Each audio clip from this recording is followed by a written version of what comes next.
ഇന്ന് രാത്രി നമ്മൾ പുതിയൊരു ഐറ്റം ഉണ്ടാക്കുന്നത് കേട്ടോ. ഇതിൻ്റെ പേരെനിക്കറിയത്തില്ല. ഇവിടെ നമ്മൾ ഈ സൂര്യകളൊക്കെ ഉണ്ടല്ലോ, അവരൊക്കെ ഇങ്ങനെ ചെയ്യുന്നതാണ്. ഒരു 2 സവാള ചെറുതായിട്ടങ്ങ് അരിഞ്ഞു കേട്ടോ.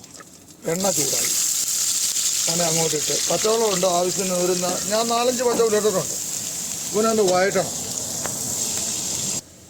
പിന്നെ ഒരു തക്കാളി എടുത്ത്, വലിയ തക്കാളിയാണ് വേണ്ട, അത് ചെറുതായിട്ട് അരിഞ്ഞു.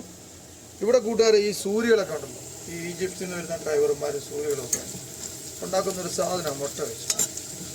അപ്പോൾ അത് ഉണ്ടാക്കി തീരുമ്പോൾ നിങ്ങൾക്ക് മനസ്സിലായി. ചുമക്കട്ടെ. അന്നിട്ട് ഇച്ചിരി മുളക് പൊടിയും മഞ്ഞൾപ്പൊടിയൊക്കെ ഇടണം. 1/4 സ്പൂണ് മുളക് പൊടിയും അതുപോലെ ഒരു ഇച്ചിരി മഞ്ഞളും പിന്നെ പാകത്തിന് ഉപ്പും ചേർത്തു.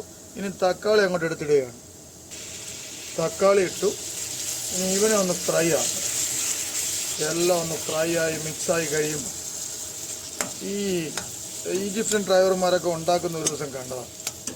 അപ്പോൾ ഒന്ന് ഉണ്ടാക്കണമെന്ന് വിചാരിച്ചു. അത്യാവശ്യം നല്ലവണ്ണക്ക് ഫ്രൈ ആയി കേട്ടോ.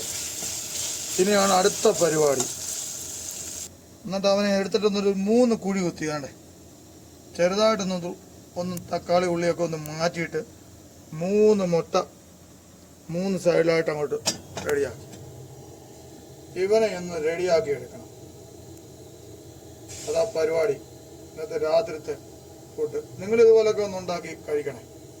ഇതിന് നിങ്ങൾക്ക് പേരിടാം. എനിക്ക് ഇതിനെ പ്രത്യേകിച്ച് പേരൊന്നും ഇടുന്നില്ല. ടൈറ്റിൽ ഞാൻ ബുൾസേന്ന് മാത്രമേ കൊടുക്കുന്നുള്ളൂ. ഇതിന് വേറെ എന്തോ പേരാ പറയുന്നത്, നമുക്കറിയത്തില്ല. ഓക്കെ. പിന്നെ കുപ്പൂസ്. ഇതിൻ്റെ കൂടെ കുപ്പൂസിൽ അടിക്കാൻ നല്ല രസമാണ്. ഇന്ന് രാത്രി ഇങ്ങനെ അങ്ങ് കഴിച്ചു കൂട്ടാമെന്ന് വിചാരിക്കുന്നു. അങ്ങനുണ്ട്. അപ്പോൾ സംഭവം ഇഷ്ടപ്പെട്ട ഒന്ന് ലൈക്ക് ചെയ്യാൻ മറക്കല്ലേ. നമുക്ക് വേണമെങ്കിൽ ഒരു 5 മിനിറ്റ് ഒരു അടപ്പെടുത്ത് അടച്ചു വെക്കാം. ഒരു 5 മിനിറ്റ് വേണ്ട. സംഭവം ഓക്കെ ആയി. അങ്ങനുണ്ട്. സൂപ്പറല്ലേ. ഇനിയിപ്പോൾ കുപ്പൂസുമായിട്ട് കഴിക്കാൻ പോകും. അപ്പോൾ ഓക്കെ, ആയിക്കോട്ടെ. Thank you.